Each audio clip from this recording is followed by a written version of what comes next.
upper 70s. Tuesday night, partly cloudy in the evening, then becoming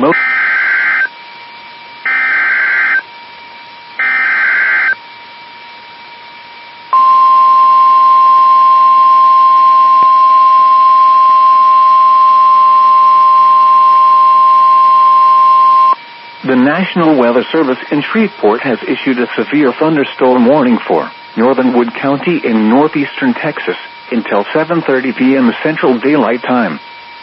At 6:29 p.m. Central Daylight Time, a severe thunderstorm was located over Emory, or 19 miles northwest of Mineola, moving northeast at 20 miles per hour.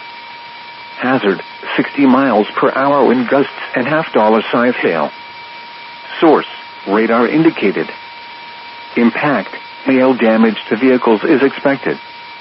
Expect wind damage to roofs, siding, and trees.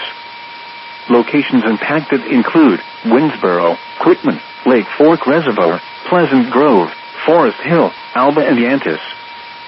For your protection, move to an interior room on the lowest floor of a building. Repeating, a severe thunderstorm warning has been issued until 7:30 p.m. Central Daylight Time for the following county: Wood, Texas.